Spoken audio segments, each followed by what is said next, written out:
Toys R Us is going out of business. Okay, their stores are going to shut down. They've got nothing to go on. They're broken. They're done. Why?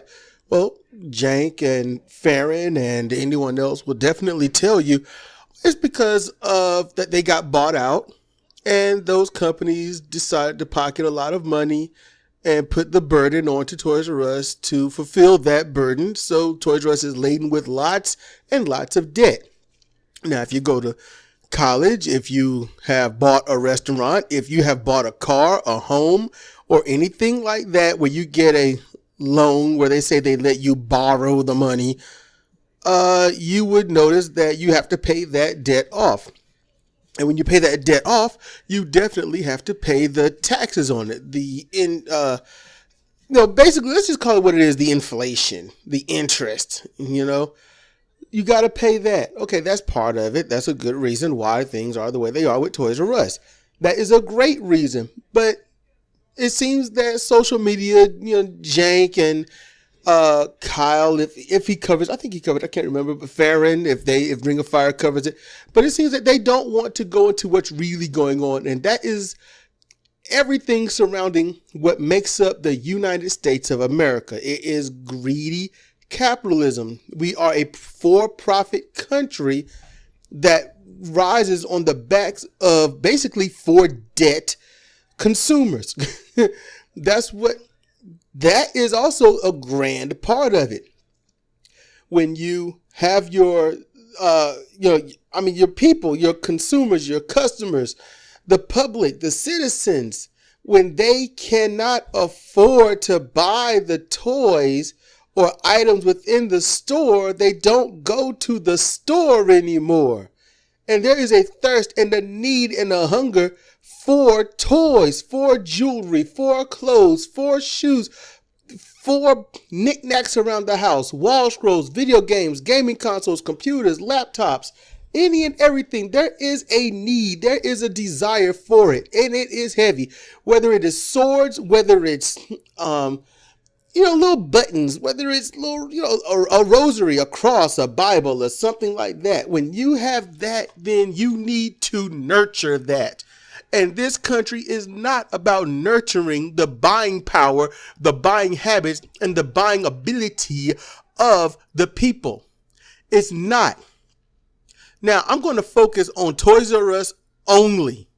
And I'm going to include a few other things. Now, I'm not going super deep on this because that is something I don't give a damn to do. I will go deep on the surface, though. Now, just hear me out. Toys R Us, when I was a kid, Toys R Us being advertised Saturday morning cartoons with G.I. Joe, Transformers, Robotech, Tranzor Z, She-Ra, He-Man,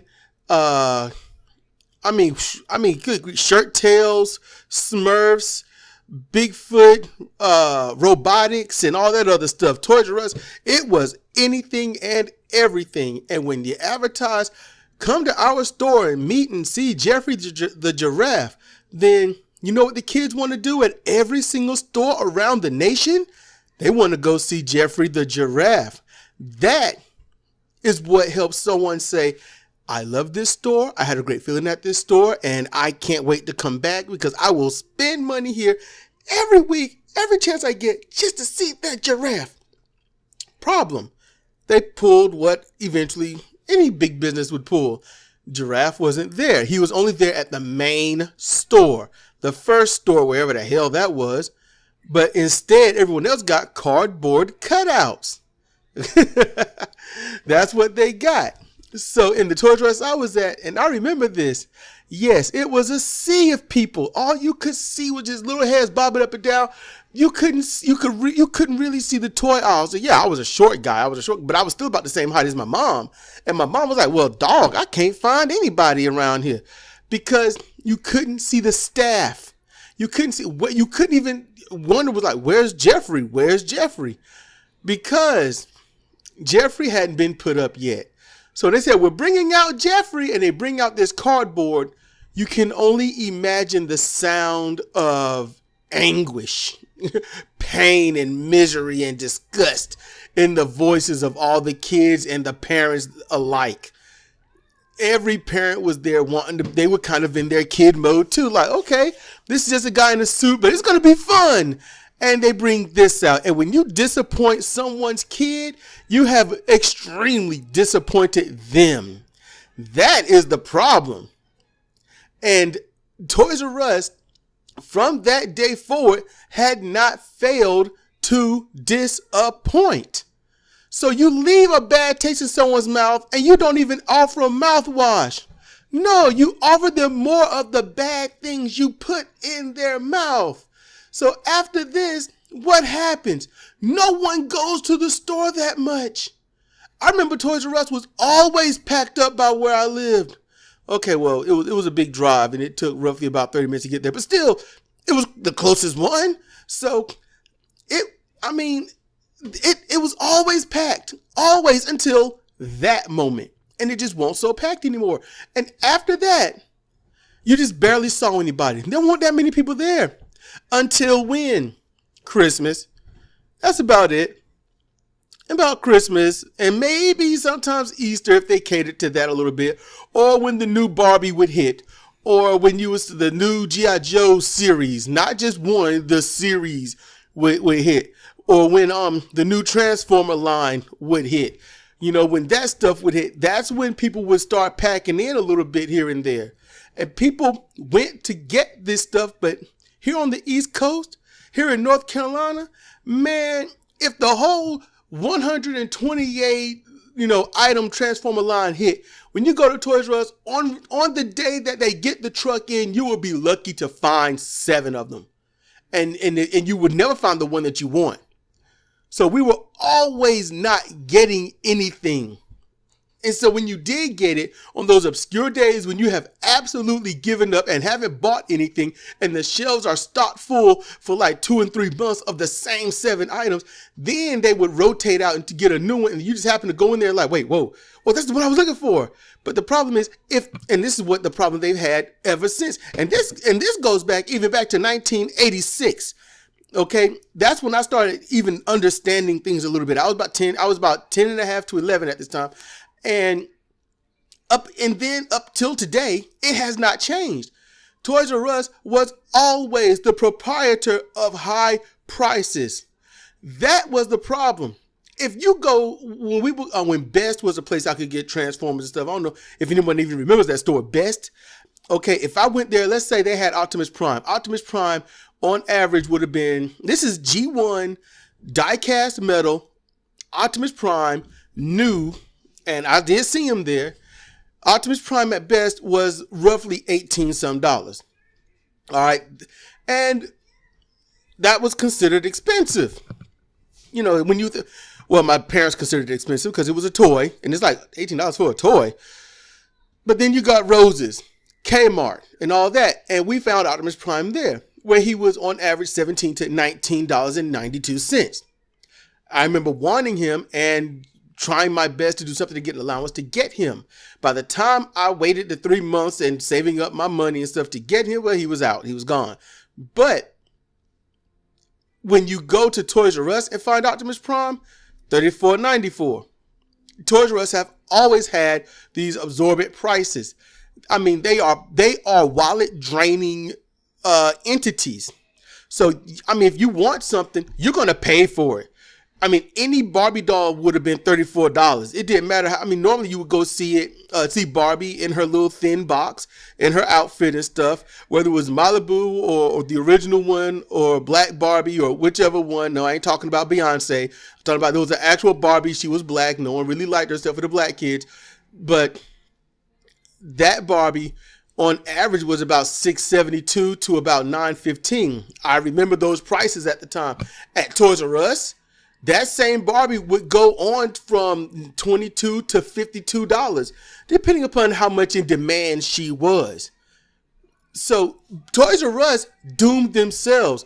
This whole thing that Jank is talking about and others talking about, this stuff is the 2005, even 1999. Oh no, this stuff dates back way before that. People didn't go to Toys R Us until they had no other place to go, which therefore Toys R Us was the hottest Christmas spot because nobody wanted to pay those high prices unless they had to. Toys R Us doomed themselves long before this. They had to sell out and whatnot because they had no damn choice. And why didn't they have a why would this happen? Because just like literally this house here was I can't remember, Sidra will correct me some point, but $72,000 or $82,000 some dollars. That's how much this house was. The house next door, this other dude was selling. He was selling for like 130,000, and then the house is the exact same design, exact same everything, except they had a small fence with it. But why was he charging that much? For the same reason, the exact same reason that this other guy was selling his car for 75%. Like the car should have been sold for about $6,000, but he wanted like 12 or 13,000. And Sidra asked, "Why are you selling that much?" He says, "Because that's how much I want to sell it for." That's it. I mean, that's it, because that's how much you want to sell it for. You want to get that much money. That's what you want. So that's what's going on, because that's what you want to do, and you shoot yourself in the foot. And Roller Coaster Tycoon, I was playing Roller Coaster Tycoon. I haven't played in a long time, but I'm like, look, I could sell this drink. It's 110 degrees.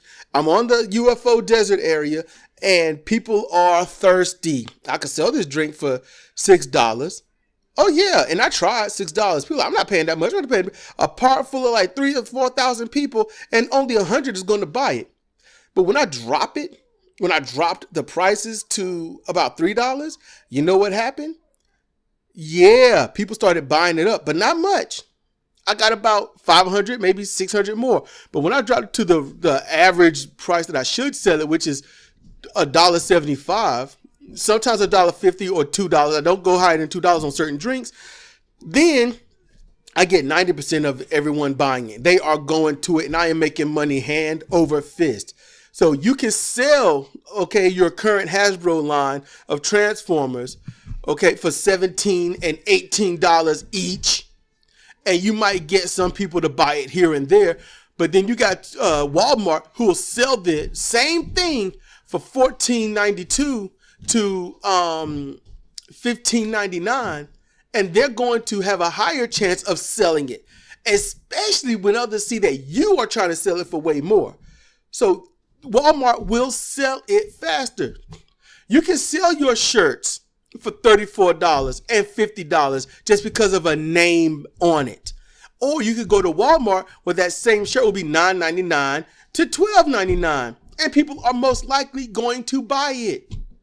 You can go to Michael's stores and buy 3 and 4 and 5 shirts for $5. These are t-shirts now, just plain t-shirts for $5 each or whatnot. Or you can go to Walmart because it has a name on it, and buy it for the $9 to $12 that it is. It's all about what you can afford. And why is it about that? Why is it about what you can afford? Because this country has made it so it is impossible to make money. It's difficult. It is very difficult, because the only places where you can truly make money hand over fist is already saturated by everyone already doing it. And that's online videos like what I'm doing here. Nobody's really going to see this stuff for 2 to 3 people. And I appreciate that. I appreciate them. I do. I really do. It's just, you just can't get what you need anymore. When your government says that you don't have to make much money, you can live off of $7.50 an hour, while we get paid hundreds of thousands of dollars every 3 to 4 months. All right. That's where everyone has made the mistake in not revolting against that. Okay. You stay with your little $7.50 and you say we need $15 when you should be asking for $22. Okay. They'll tell you this: I don't even want you to have the crumbs. So you can't even get a livable wage. And a livable wage is not just you saying, please give me money. No, it's basically you saying, give me enough money to live so I can go buy the things I want, yet also get the things that I need. See, what you need comes first, and what you got left is the stuff that you want, is what boosts all of society.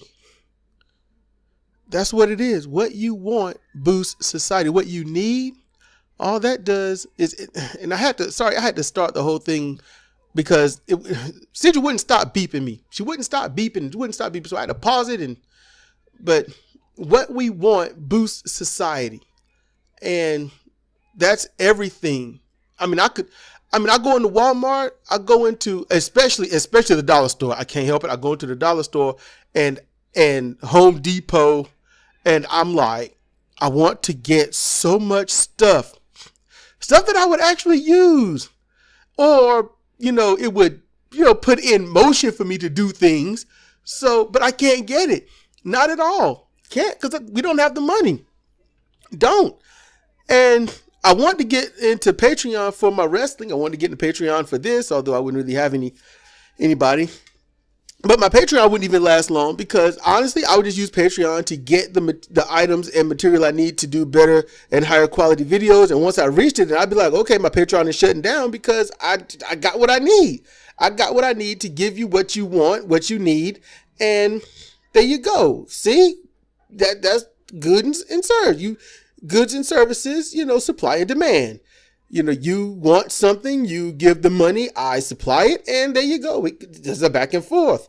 In the way this country goes is, I think you need something, and I'm going to put it out there, and if you don't buy it, then I'm going to blame you. See, that's not the right way to do things, and that's what Toys R Us was doing. They were doing that. It was, the toys are out there. So I'm going to get the ones that don't nobody want or is already saturated. We're going to stick them at super high prices that nobody's going to pay for. And when they don't, we're going to blame at first what? The millennials for not having children. So we're going to blame you for not fucking and having children. That's the dumbest thing that I heard that kind of sparked this a few days ago.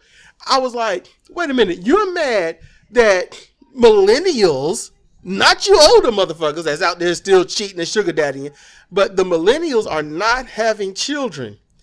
So because they're not having babies and the babies are not growing up being Toys R Us kids, you're not making the sales. You were weak. You don't, not even Toys R Us don't even have the balls while going. You can't fire a lot of people without them saying, I'm going to expose you. Toys R Us got bought out, thrown under debt, treated just like us, and don't even have the balls to say it is the fault of those who bought us out and say, here is $1 billion of debt that you cannot possibly pay off. They didn't have the balls to say that. Jank and them at least had enough to say, look, here's the connection that got bought out. They had to sustain something, but instead of the companies working with them, they used them as a bankruptcy way of making profit, and now Toys R Us can't pay it off, so now the Toys R Us is like gone. They're basically done. And a lot of people are like, but I have so many memories of Toys R Us. No, you don't. No, you don't. What you got are memories that Toys R Us existed. You remember the giraffe. You remember the colorful logo. You remember that is a toy. You remember that stupid jingle all the time. And that's it. You don't remember. What's good about Toys R Us? The Toys R Us I go in, it's got a lot of stuff. And honestly, if they didn't have dusters in there, you'd never know how old that stuff really is. Some of that stuff dates back to 1998. Some of that stuff, there are things up there that it'll say Mattel. It won't even talk about it won't even show the crossover name brand when they bought them out. It don't show stuff like that. So and plus there was sections of the store that was so hot you need to walk around with a fan. I kid you not. The stores are kept up, but when I first started working, not working, but when I started going to Toys R Us when I was a kid, you know what? They had about 5 or 6 lanes. And every one of them had a bagger and a cashier. And then you had the staff, you had about 3 or 4 staff walking around, making sure that boxes and stuff were picked up off the floor and that everything was held, was put back in its place. You also had people in the back doing assembly or walking around asking if somebody needed help with assembly. You had people that was unloading trucks that were on call. You had that. Were they getting paid a livable wage, a decent wage, or anything like that? Hell no. Oh, hell no. But your hours were always flexible. Always flexible. You could work your 3 hours on Monday, Tuesday, and Wednesday, and then 5 hours the rest. And they had you rarely saw the same employee unless you went in on their shift. It was never a high turnover rate because people was like, it's good.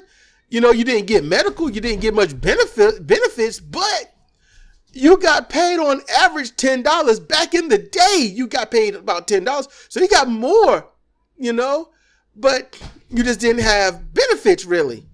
And then you started getting benefits, they pay you a whole lot less. Some people got paid $6.50. Toys R Us has not been the greatest thing. It hasn't. It just isn't. Nobody has any happy, fun, joy memories of it. It's like McDonald's. I mean, they don't cause obesity. No, they don't. But people say McDonald's is horrible, but yet I'm going to keep going back. Oh, I have all these fun memories of McDonald's. No, you remember all of their jingles. You remember them saturating the commercials, the commercial ads. You remember you as a kid getting the Happy Meals all the time and getting a toy from McDonald's. So you remember how you felt, but McDonald's has always sucked. I don't even eat at McDonald's anymore. We just don't. So, Toys R Us, don't talk about fond memories. You don't have them. They're not really there. It's a ghost. It's BS. Trust me, it is. I used to like Toys R Us. I enjoyed the way the setup looked. I liked the way the staff at points were dressed. It was pretty cool. I liked the black and red attire. I thought it was awesome. Until their attire looked more like McDonald's and they just put Toys R Us on the shirts. Then I started losing my appeal for the attire. I thought the outfits were cool. All right, I did. But Toys R Us, hey, you're going under. You can't help it. Why is it Walmart going to go under? Because their prices are going up. Has anyone ever noticed? Have you ever noticed Walmart's prices are going up? You didn't notice? Their Transformers that was $14.99, they $15.99. Now they're $16.99. They're basically Toys R Us prices. The chicken patties when we first going there were $3.83, and then they would be like $4.50, but then they'd be $4.15 on rollback. And it's been over a year since we would get chicken nuggets and whatnot from Walmart. So now when we go, they're like $9, and that's on rollback from 10 or 12 when they have never been 10 or 12. So they're going up, and it's going up in your face, and you're like, oh, wow, it's cheaper because it was this. No, it was never that. Pay attention. Pay attention, damn it.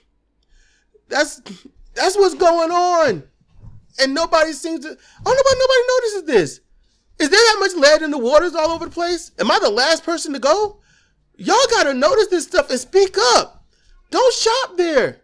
Do your best not to. I hate Walmart. I mean, I get it now. I get why those people binge eat and then cry in the corner. I get it. I hate Walmart. I don't like Toys R Us. It sucks. But then the only places I can really go that's around here when it comes to local things, because I don't want to buy every single thing off of line because I like to get out the house every once in a while. But Amazon treats everyone like shit. They don't pay the employees jack. They're doing everything they can to undermine and subvert what little power their employees have. They don't care too much about the customers that much. I don't know what's going to happen, but we don't have competition. And that is the only true agenda in this country, is to kill and crush competition. That's all I'm going to say about this. This is Cedric Kennedy for Comparative Reasoning. Thank you for listening.